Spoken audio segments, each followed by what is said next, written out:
Doctor Oscar Iglesia, bienvenido a los micrófonos de la revista El Marqués y agradecerle que haya sacado estos minuticos para aceptar esta invitación. Pues Marlene, me da muchísimo gusto volver a encontrarnos en un medio ya tan tradicional y que es un patrimonio del departamento. Sí, acabamos de cumplir 36 años de estar circulando pues Buenísimo. casi ininterrumpidamente y usted ha vivido todo este proceso. Sí, todos los afloramientos como también los dolorosos que ha padecido la revista, en fin. Pero qué bueno, Marlene, que volvamos a vernos en estos aspectos de informar, de analizar y de una cosa a la que usted siempre le ha puesto el pecho. Doctor, cuénteme, ¿cómo está la salud mental antes y después de esta pandemia en el departamento del Quindío? ¿Cómo está el comportamiento de la comunidad? La salud mental siempre ha sido, de hecho, una de los mayores aquejamientos que la sociedad sufre. Lo que pasa es que la salud mental se ve su alteración es en la intimidad de la persona, en la intimidad de la familia o en la intimidad de las parejas. La salud mental poco se expresa socialmente, así que es invisible y también es la cenicienta del gobierno nacional históricamente, porque como no tiene una incidencia que sea visible, se deja pasar. Por eso la salud mental, que de hecho tenemos una incidencia de malestar, de enfermedad, de trastorno creciente y por supuesto que lo que se prevé por parte de los especialistas y que lo estamos viendo como a consecuencia del COVID, algunos expertos a nivel mundial consideran que la próxima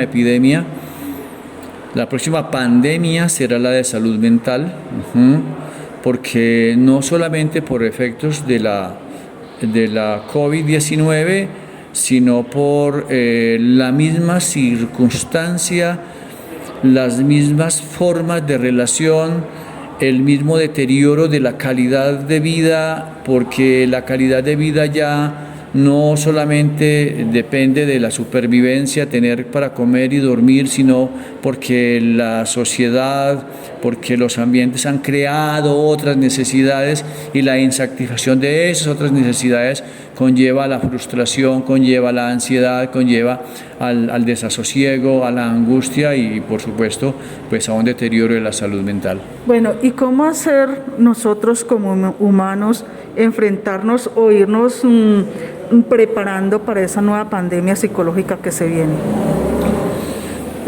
Pues es difícil en el sentido de que primero no tenemos referentes, la comunidad no tiene dónde ir, dónde acudir para ser escuchada literalmente.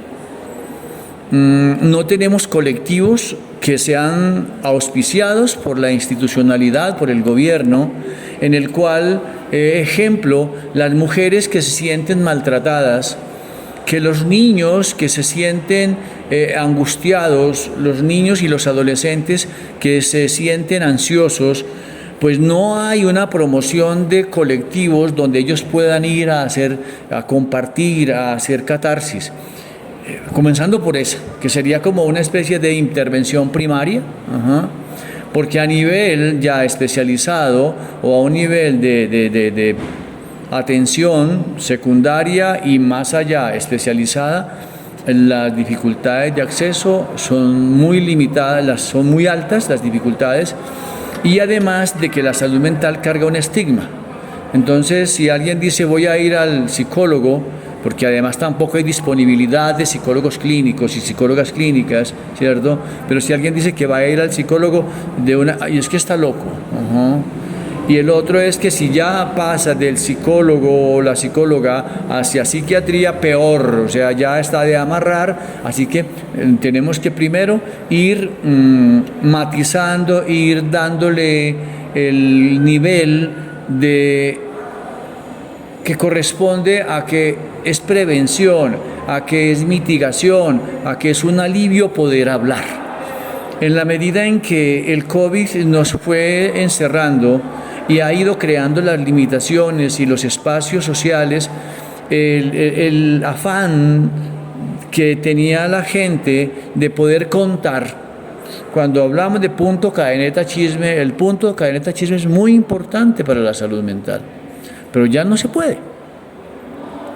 Ya los conversatorios alrededor de un pocillo de café, en un muro cualquiera de la calle, eso es catarsis, eso es salud mental. Pero en la medida en que eso se ha ido restringiendo, en la medida en que ya el otro se vuelve una amenaza para uno, hace que entonces entremos en una especie de enconchamiento, un enconchamiento que hace que mis necesidades mentales, psicológicas, se encierren en sí mismo, y hay un momento en el cual podríamos entrar nosotros en un desequilibrio, en un desbalance, y sencillamente comenzar a tener síntomas relacionados con malestar mental. O sea que eso es un asunto que de hecho no comprende la institucionalidad, porque en la medida en que se restringe el vínculo, entonces alternativamente tienen que crearse en otras formas para que la gente pueda comunicarse, para que la gente pueda hacer catarsis, para que la gente pueda hablar, desahogarse, hablar de los demás. Eso alivia, no importa que no se le sostenga a nadie, pero el poder hablar y soltar esa frustración, esa impotencia frente a cosas de injusticia, de iniquidad, de pobreza, de todo lo que se pasa, cuando la gente lo puede decir, hay un alivio. Doctor, hay otro tema que es muy espinoso, y es cuando se muere un familiar de COVID, que prácticamente lo llegan al hospital y no lo vuelven a ver, le entregan las cenizas. ¿Cómo enfrentar esa situación tan dura de un paso al otro, que queda uno como en stand-by? Es muy, muy fuerte eso, y creo que ha tocado usted, Marlene, uno de los aspectos más cruciales y cuyo impacto de hecho es largo, porque los duelos se hacen alrededor del cuerpo de la persona que ha fallecido. Alternativas hay frente a eso para ayudar. Una de esas alternativas que yo recomiendo en mi trabajo y en una de mis especialidades, que es la tanatología, es que cuando vayan a sacar el cadáver de la morgue, de la clínica, en el trámite que se hace funeral y demás cosas, que por lo menos los familiares puedan estar allá a la distancia viendo cómo el ataúd, ¿sí?, es sacada y subida al coche fúnebre, y que las personas, esas 4, 10, 12 personas familiares, los cercanos, los íntimos, puedan acompañar, ¿cierto?, al coche fúnebre hasta el sitio donde va a ser cremado, ¿sí? O sea, el solo hecho de ver el ataúd, el solo hecho de ver y darse cuenta que es mi ser querido el que va ahí, y así yo tenga la distancia que tengo que tener, pero poderlo ver, poderlo llorar, alivia, y de alguna forma contribuye a hacer el duelo. Luego que se deja allá en las instalaciones propias donde se va a llevar a cabo la cremación, ese tránsito entre la clínica, entre el hospital y el sitio donde se va a llevar, el ir en un vehículo, en una moto, qué sé yo, transportándose, pero ir detrás del vehículo funeral, eso hace que se vaya elaborando el proceso de que he perdido a un ser querido. Luego de que ya les entregan las cenizas, ¿sí?, esas cenizas, hay unos protocolos también de cuidado y demás, esas cenizas también alrededor de ella, cuando es el tiempo permitido para poder hacer la ceremonia, alrededor de las cenizas debe hacerse una ceremonia, la que sea, si es católica, si es protestante, si es ninguna de las dos, o qué sé yo, pero que haya alrededor de las cenizas por lo menos la manifestación del dolor. Ha pasado, y tuvimos la experiencia la semana pasada, en la cual por la misma cuarentena en que estaba sumida la familia del fallecido. Dos personas pudieron ir a reclamar a acompañar la entrega y la salida del cadáver por parte de la clínica hacia la carroza funeraria. Cuando ellos estaban filmando, grabando la salida del cuerpo, la familia estaba en casa. Entonces lo que se les pidió fue que como no podían salir por su misma situación de cuarentena, entonces cuando fuera a pasar el vehículo camino hacia el sitio del cementerio donde se va a hacer la cremación, pasaran por el frente. Entonces pasaron por el frente de casa, desde la ventana y desde la puerta pudieron ver el carro funerario con el ataúd del ser querido. Y eso ayuda. O sea, hay alternativas para eso que a veces no son consideradas adecuadamente porque es que no nos metemos en el pellejo de quien padece la pérdida de un ser querido. Doctor, eso suena muy bonito, pero hágale entender eso a las autoridades, porque las autoridades, eso pareciera pues un caso pues extremo que no dejan ni casi que se les arrime. Y hay otra cosa, lo de las cenizas. En diciembre murió una amiga y tuvimos las cenizas y no encontramos dónde hacer la misa. Ningún cura nos quiso hacer la misa. Entonces, ¿cómo hacer para que la gente entienda de que sí se puede hacer estos duelos? La Iglesia Católica, porque yo estuve alrededor de ese tema, precisamente por esa familia que estaba yo acompañando, se habló con el sacerdote y preguntamos, y las cenizas, la ceremonia solo puede hacerse después del 10º día. Después del 10º día, pero ¿qué se hizo alternativamente para que esa familia lo pudiera hacer más cercano y aliviar el duelo?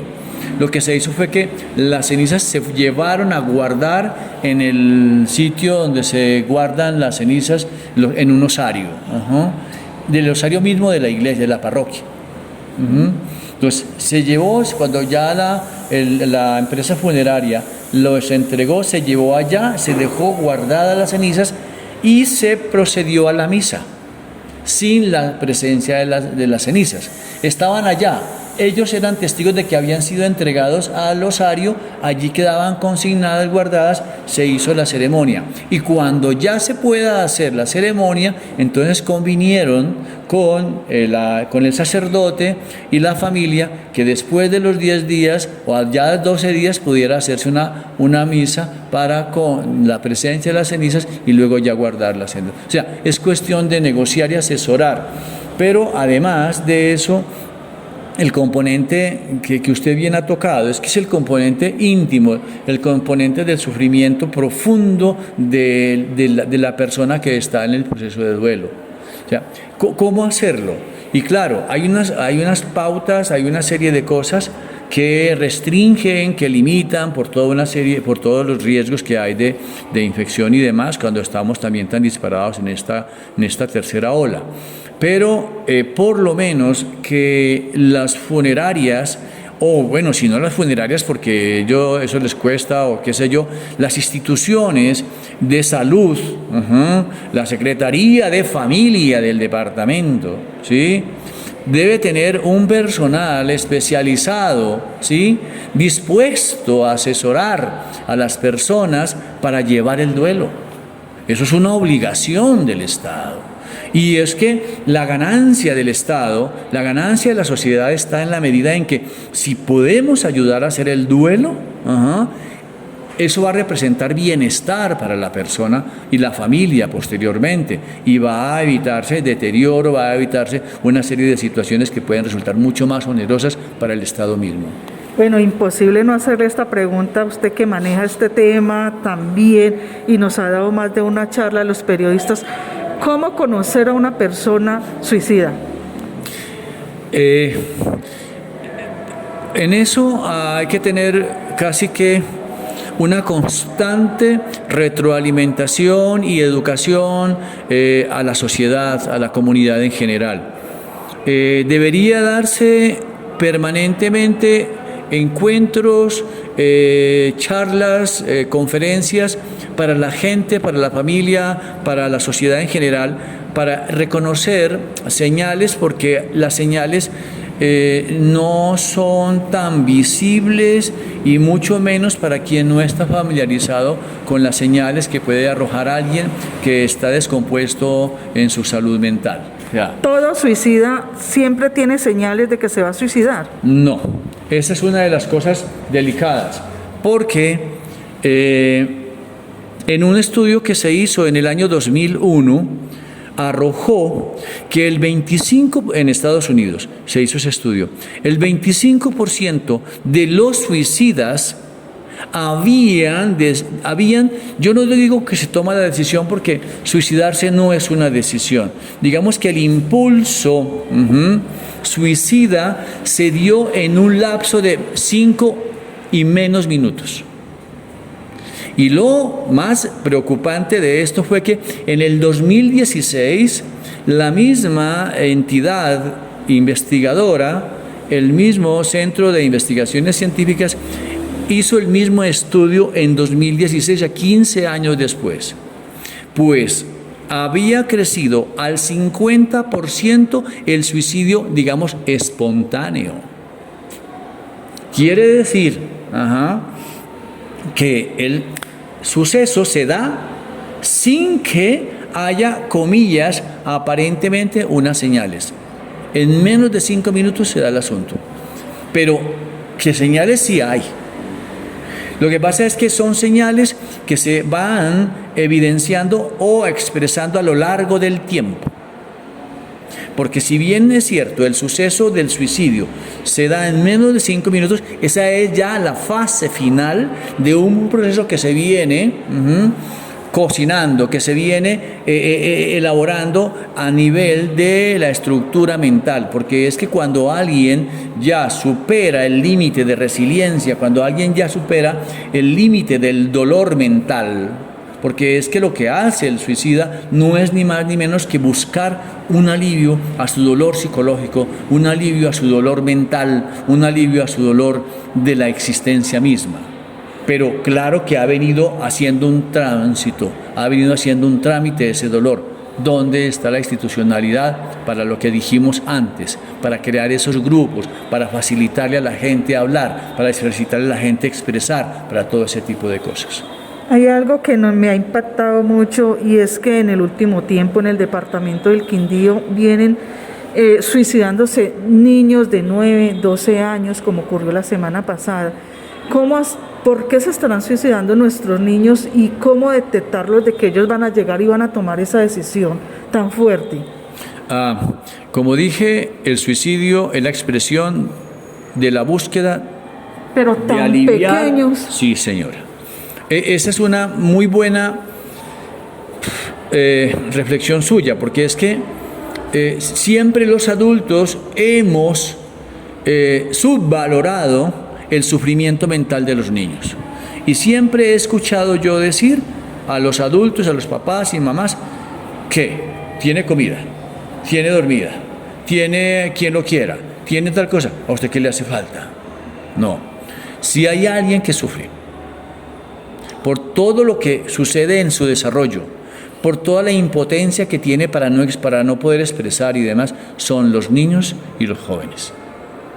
Si hay alguien que pueda sufrir, tener mayor sufrimiento mental, son la población menor. Yo tuve el caso de una niña de 4 años con 2 intentos de suicidio y otro niño de 6 años. Tuvimos un tiempo en el cual la incidencia de ideación e intentos suicidas en menores de 9 años, 10 años fue alto en un tiempo que tuvimos nosotros, cuando estuve enfocado en un trabajo que me había encargado el sector salud para detectar y demás cosas relacionadas con menores, suicidios o ideación e intención suicida de menores. Eso que dice usted es muy cierto, los papás siempre decimos, pero si lo tienen todo, entonces ¿cómo debe ser nosotros el trato con los niños? Hay una cosa que obviamos.